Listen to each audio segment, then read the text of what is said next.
2차 정례회가 35일간 진행됩니다.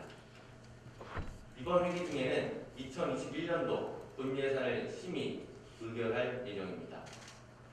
올해 세종시청과 세종시 교육청이 편성한 내년 총 예산은 각각 1조 8천여억 원과 8,200여억 원에 달합니다. 세종시의회는 2030년 도시 완성 단계로 향하는 세종시의 중장기적인 발전과 세종시민들의 삶의 질 향상을 위해 몇 가지 방향을 설정하고 내년 본 예산안을 심사할 계획입니다. 첫째, 코로나19 장기화가 불가피해질 것으로 예상되는 만큼 민생 경제를 회복시키기 위해 전통시장 및 상점과 활성화 소상공인 지원이 적기에 이루어질 수 있도록 관련 예산 편성과 지원 규모 등을 세밀히 살펴야겠습니다. 특히 대학가 등 어려움이 더 큰 지역은 없는지 살펴보고 세심한 관심과 지원책 마련을 당부드립니다. 둘째, 사각지대 없는 사회복지망 확충을 위해 노력해야 합니다. 보편적 복지의 확대라는 복지정책 방향의 큰 틀 안에서 출산과 보육, 아동과 노인, 장애인 등 사회적 약자의 권리가 보장받을 수 있는 사회복지 분야의 정책 사업이 실효성을 확보하고 있는지 면밀히 검토해 주시기 바랍니다. 셋째, 지역균형 발전을 위한 도시재생사업과 스마트 산업 육성, 그리고 관광산업 활성화를 유도해 도시 자족 기능을 확보해 나가야 합니다. 이를 위해 도시재생사업과 읍면지역 인프라 확충은 물론 4차 산업혁명을 선도하는 인공지능과 빅데이터, 사물인터넷 등 지능형 기술 기반의 유망기업 유치를 통한 기술개발과 산업클러스터 형성에도 발원 재원이 투입되어야 합니다. 이와 관련된 예산이 적재적소에 세워졌는지, 그리고 예산액 대비 사업 효율이 적정한지 예산심사 과정에서 꼼꼼히 검토해 주시기를 부탁드립니다. 넷째, 행정수도 완성을 위한 여론조성과 국회 및 각 지방자치단체와의 협력체계를 강화하는 데 필요한 예산 심사위로 심혈을 기울여주시기 바랍니다. 우리 의회는 어제 전국 시군 자치구의회 의장 협의회에서 만장일치로 힘을 모아주신 결과 행정수도 세종 완성 촉구를 위한 공동선언문을 채택했습니다. 지난 9월 10일 전국 17개 광역시도 의회 의장협의회의 공동선언문 채택에 이어 이번 공동선언문을 통해 세종시 행정수도 완성에 대한 염원이 전국의 모든 광역과 기초의 지방의회가 한 목소리를 낸 것은 세종시의 행정수도의 완성에 대한 염원이 전국적으로 확산되고 있다는 점을 분명히 보여주고 있습니다. 행정수도 완성은 이제 특정 도시와 광역을 넘어 전 국토를 아우르는 국민적 열망이 되었습니다. 이번 공동선언을 계기로 더 이상 미룰 수 없는 국가적 과제인 국가 균형 발전을 위한 행정수도 완성 여론 형성과 공감대 확산을 위한 대화 토론회장이 더욱 활성화되기를 기대합니다. 의원님 여러분, 이번 정례회는 올해 마지막 회기입니다. 우리 의회가 올 한 해 시민들과 함께 이러한 성과가 유종의 미를 거둘 수 있도록 역량과 의지를 모아주시기 바랍니다. 35일간 이어지는 회기 동안 특별히 건강관리에 유념해 주시고 코로나19 방역체계 역시 느슨해지지 않도록 상시점검 태세를 지속해 주기를 당부드립니다. 고맙습니다.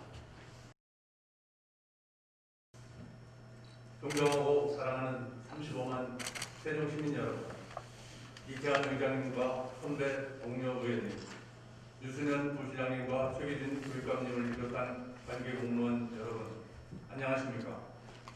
호남 대평동을 지역으로 두고 시민이 행복한 도시 만들기에 앞장서는 더불어민주당 유철기 의원입니다. 제가 꿈꾸는 행복한 시민이란 우리 세종시에서, 연풍 세종시에서 직업, 연령, 생각이 서로 다른 주민들이 놀거리, 즐길거리 등 여가와 취미생활을 통하여 다양하게 소통하고 교류하며 활기차게 행복한 삶을 영위하는 것입니다.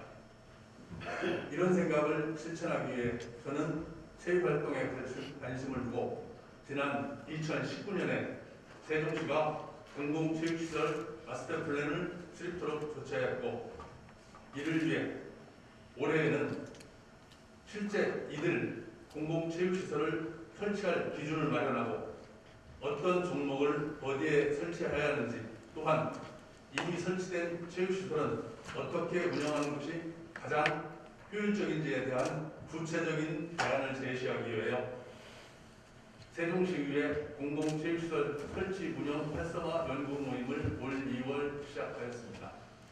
연구 모임에서 가장 주의 깊게 다룬 주제는 세종 시민들이 체육시설에 대해 어떤 불만을 제기하는가였고, 이를 알기 위해 지난 3년간 시청에 제출된 민원을 분석해보니 시민들께서 제기한 민원 중 가장 지속적으로 제기됐던 사항은 체육시설에서 나오는 빛과 소음으로 인하여 체육시설 인근 거주자들이 생활하기 불편하다는 것이었습니다.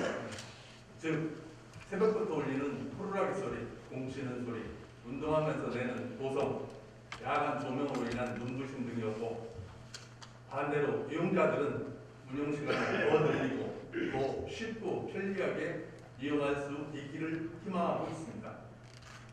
이 문제의 해결을 위해 연구 모임은 공공체육시설 효율적 공급 및 지역사회와 공존 배치 방안 연구 용역을 시행 완료하여 연구 용역과 연구 모임의 활동 결과를 바탕으로 다음과 같이 제안합니다.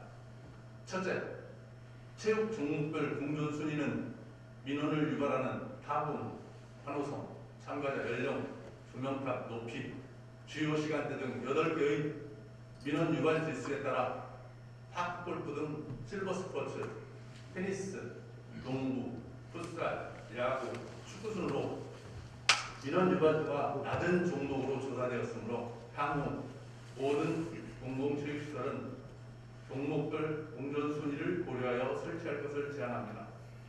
둘째, 사용하고 있는 시설 중 민원이 자주 발생하는 금강 스포츠공원 내 축구장과 야구장은 거주지와 320m 정도 떨어져 있어 법적으로 문제가 없지만 향후 조명시설에 보조장치를 추가하여 민원을 최소화하고 다정동 저리주의 축구장은 주거지와 54m, 야구장은 96m로 매우 가까워 소음이 법적 허용 기준을 넘어서는 것으로 측정되었으며 지금도 민원으로 제대로 사용하지 못하고 있으니 연구 자료와 수요를 감안하여 주거단지와 공존시설인 테니스장으로 변경하시기를 제안합니다. 다만 기존 유소년 축구장과 야구장은 대체 시설을 함께 마련하시기 바랍니다. 셋째, 문화체육부 자료에 의하면 시민들께서는 거리가 가까운 곳에서 무료로 또는 저렴하게 체육활동을 원합니다. 이를 반영하기 위하여 지역구 시의원들의 의견 수렴 결과 등을 조사하여 최종 보고서에 별도로 제안하였습니다.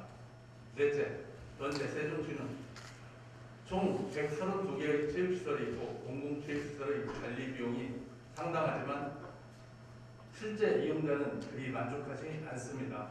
이에 연구 모임은 체육 관련 단체 및 일반 시민들을 대상으로 7월 29일 간담회를 열어 여론 수렴 결과 대부분의 참석자들이 민간위탁에 찬성하고 있으며 집행부가 추진하고 있는 시민감동특별위원회 제6호 과제도 같은 뜻이 포함되어 있으니 공공체육시설에 대하여 민간위탁 종합계획을 수립하여 공공체육시설 민간위탁을 적극 추진하여 주실 것을 제안합니다. 감사합니다. 사랑하고 존경하는 36만 세종시민들, 안녕하십니까. 연동면, 북악면, 금남면을 지역구로 두고 있는 더불어민주당 소속 최평석 의원입니다. 본 의원은 오늘 세종시 면 지역의 자전거 이용 활성화에 대한 제언을 하고자 합니다. 우리는 환경 오염에 따른 이상기후 현상을 겪고 있습니다. 이에 정부는 파리 기후협약에서 국가별 기후 방안으로 2030년까지 온실가스 배출 전망치 37% 감축을 목표로 제시했습니다. 국내는 교통부분 에너지 소비 비율이 21%로 높은 만큼 친환경 교통수단 활성화를 적극 추진하고 있습니다. 특히 자전거 이용 활동화 제도를 추진하여 탄소 배출량 감축을 위해 노력하고 있습니다.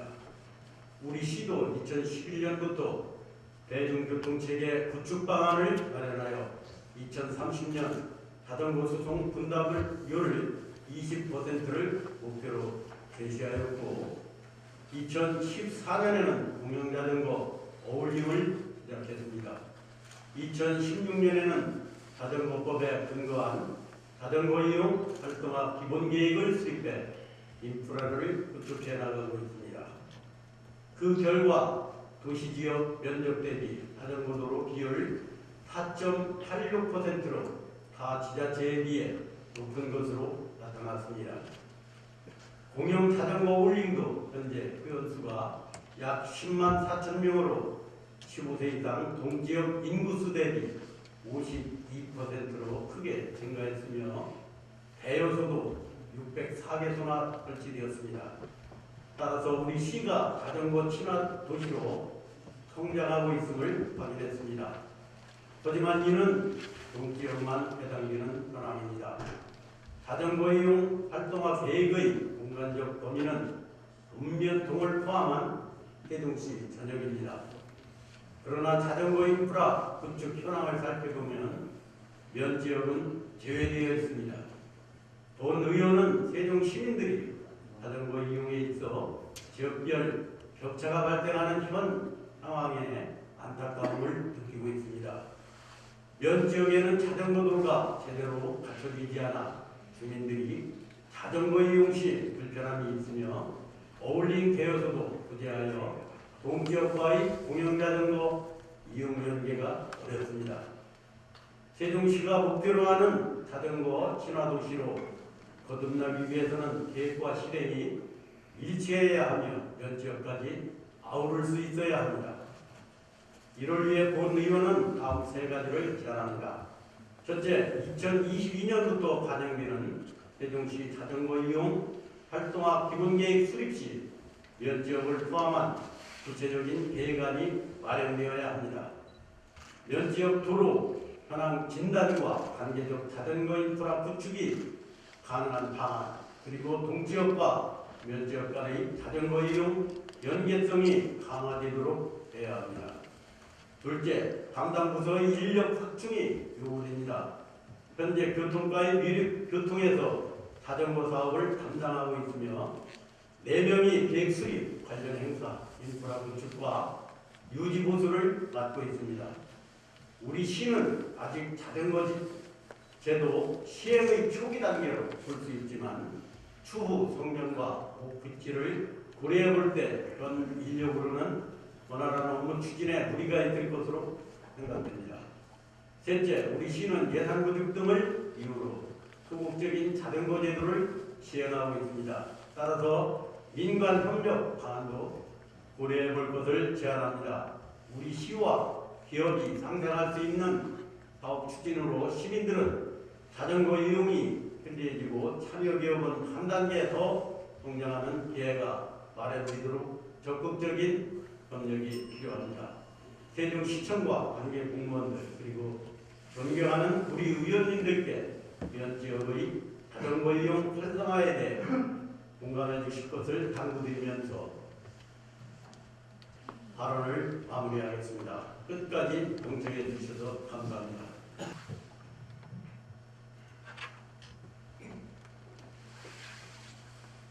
사랑하는 35만 세종 시민 여러분, 이태원 의장님과 선배 국회의원 여러분,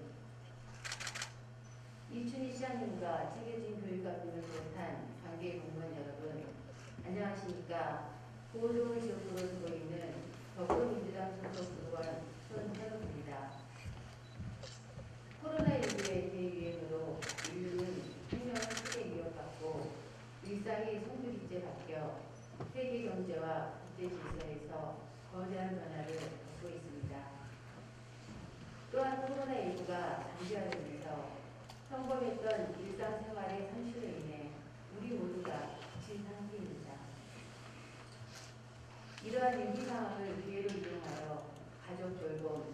여가, 휴식, 자기개발과 같은 일과 생활의 균형을 이루는 문화 확산과 정착이 필요합니다. 일과 생활의 균형을 의미하는 워라벨은 Work and Life Balance의 줄임말로 최근 많이 확산된 용어입니다. 워라벨은 근로자들이 일 이외의 생활의 조화와 균형을 이루어 삶의 질을 높이기 위한 것으로 현재 시점에서 꼭 정착시켜야 하는 우리 사회의 중요한 과제입니다. 안타깝게도 세종시 주최의 일생활균형 사업은 전무한 실정이고 일생활균형 캠페인 참여 기업도 11개 기업으로 부산 181개, 대전 91개 기업 등 전국 2,540개 기업이 최하위 수준으로 나타났습니다. 이에 본 의원은 우리 세종시에서도 시민들이 일생활균형에 대한 올바른 이해와 문화 확산을 통해 삶의 질을 높일 수 있도록 일과 생활이 균형을 이루는 문화 조성과 확산을 위한 제언을 드리고자 합니다. 첫째, 일생활균형 정책의 문화 확산이 필요합니다. 최근 국가 차원에서도 주 52시간 근무제도의 참여기업 인센티브 등 일생활균형 문화를 확산시키기 위해 많은 노력을 기울이고 있습니다. 코로나19로 인해 일터 문화가 많이 바뀌었습니다. 시차 출퇴근제, 현택근무, 원격근무, 재택근무와 같은 다양한 방식의 유연 근무제를 적극 홍보하여 참여할 수 있도록 문화 확산에 힘써야 합니다. 둘째, 일생활균형 추진 조례 및 정책 전담 기구를 정비해야 합니다. 부산시와 경기도를 비롯한 타 지역에서도 관련 조례 제정을 통해 예산과 행정적 지원을 하며 문화 확산에 나서고 있습니다. 셋째, 민간기업 차원에서는 한산형 직장 어린이집 도시 등 일생활균형 인프라를 확충해야 합니다. 가족 친화 인증 기업을 효과적으로 확산하고 내실화하는 한편 일과 생활의 균형을 추구할 수 있는 노사 문화를 정립해 나가야 합니다. 일과 생활 균형이 제대로 실천된다면 저녁이 있는 삶을 갖게 될 것입니다. 퇴근 후 자기개발과 마을 공동체 참여, 문화 여가 활동 등으로 소비가 촉진되어 지역경제 활성화에도 기여할 것입니다. 경제적으로 많은 어려움을 겪고 있는 중소상공인들을 위하여 세종시가 일과 생활균형을 적극 실천하는 선도적인 역할을 하여야 할 것입니다. 코로나19라는 특수한 상황 속에서 일과 생활균형 문화 확산을 통해 삶의 질 향상을 추구하여야 할 것입니다. 이 밖에도 일자리 정책, 노사협력, 여성가족 분야에 대한 정책적 지원 연계가 가능하도록 세종시와 지역사회의 관심과 지원이 반드시 필요한 시점임을 다시 한번 강조하며 5분 발언을 마치겠습니다. 끝까지 경청해 주셔서 감사합니다. 존경하는 35만 세종 시민 여러분, 이태만 의장님과 선대 동료원 여러분, 그리고 이준희 시장님과 최규준 교육감님을 비롯한 관계 공무원 여러분, 안녕하십니까. 아름다움을 적극하고 있는 상경원입니다. 본의원은 우리 시의 재정요건과 관련하여 세종중앙공원의 관리 운영에 관하여 말씀드리려 합니다. 세종시 재정은 출범 이래 가장 어려운 상황에 놓여 있습니다. 2010년 이후 세입 예산 증가율을 보면 2017년 이후 지속적으로 감소하여 21년에는 13.2%의 증가율을 나타나고 있습니다. 그로 인해 세종시는 21년 필수 사업을 제외하고 거의 모든 사업 예산을 긴축하는 예산안이 의회에 제출되었습니다. 지난 11월 4일 세종중앙공원은 중앙공원 1단계 구역을 개장했습니다. 약 53만 제곱미터로 6개 동의 건물과 각종 기반시설이 잘 구성되어 있습니다. 그러나 화려한 이면에 있는 운영 부담에 대한 우려를 하지 않을 수 없습니다. 인근 호수공원의 운영 관리비는 연간 30억 원이 지출되고 있는가 중앙공원을 모두 개장할 경우 호수공원과 중앙공원 관리비만 매년 100억 이상을 투입해야 하는 상황입니다. 이러한 재정 부담은 고스란히 세종 시민과 우리 시에게 주어집니다. 따라서 본의원은 중앙공원과 인근의 시설들을 연계하여 우리 시 재정 부담을 더는 방안을 제안하는 바입니다. 세종중앙공원을 국가가 관리하도록 추진해 주시기 바랍니다. 국가 관리를 추진할 수 있는 방안은 국가도시공원과 국가정원 지정이 있습니다. 국가정원은 수목원 정원의 조성 및 진행에 관한 법률에 따라 산림청에서 지정하는데 이는 총 면적 30만 제곱미터 확보와 주제별 5개 이상의 정원이 있어야 합니다. 또한 지방정원으로 지정 후 3년간의 운영 실적이 필요합니다. 세종중앙공원이 국가정원으로 지정될 수 있다면 수목원을 관리하는 산림청에서 일원하여 관리함으로써 예산 절감은 물론 체계적인 관리와 이용객의 편의를 도모할 수 있을 것입니다. 우리나라 제2호 국가정원인 울산시 태화강의 경우 화면에서 보시는 것처럼 범시민운동을 시작으로 중앙정부의 요구사항을 적극적으로 개선하여 결국 작년 7월 국가정원으로 지정되었습니다. 울산시는 이를 통해 생산 유발 효과가 5천억이 넘는다는 연구 보고가 있었습니다. 국가도시공원의 경우 도시공원 및 녹지 등에 관한 법률에 따라 국토부에서 추진하며 공원 총 면적은 300만 제곱미터 이상을 갖추고 각종 편의시설과 전담조직 구성 등의 요건이 필요합니다. 세종중앙공원의 면적은 140만 제곱미터입니다. 그러나 인근 호수공원과 전월산, 원수산, 금강 수변공원 및 옥상 정원 등을 포함한다면 요건 충족이 가능해집니다. 따라서 세종중앙공원이 추후 국가도시공원으로 지정받기 위해 현재 진행되고 있는 중앙공원 2단계 설계에 해당 사항을 협의해 주시기 바랍니다. 일찍이 서울 용산공원의 경우 용산공원 조성 특별법을 제정해 최초의 국가공원으로 조성 중입니다. 이외에도 이미 다른 지자체들은 국가도시공원 및 국가정원 지정을 위해 많은 노력을 기울이고 있습니다. 이러한 면을 반영하여 우리 시도 세종중앙공원 관리 운영에 대해 국가의 관리를 추진해 주시기 바랍니다. 세종 대표 명소들이 일원화되어 체계적으로 국가의 관리를 받을 수 있는 계기가 되기를 희망합니다. 앞서 언급한 제안 이외에도 다각적인 방법을 강구해 주시기 바랍니다. 우리 시 미래의 관광 자원화 개발을 위해서도 적극적인 검토가 필요한 시점입니다. 끝까지 경청해 주셔서 감사합니다.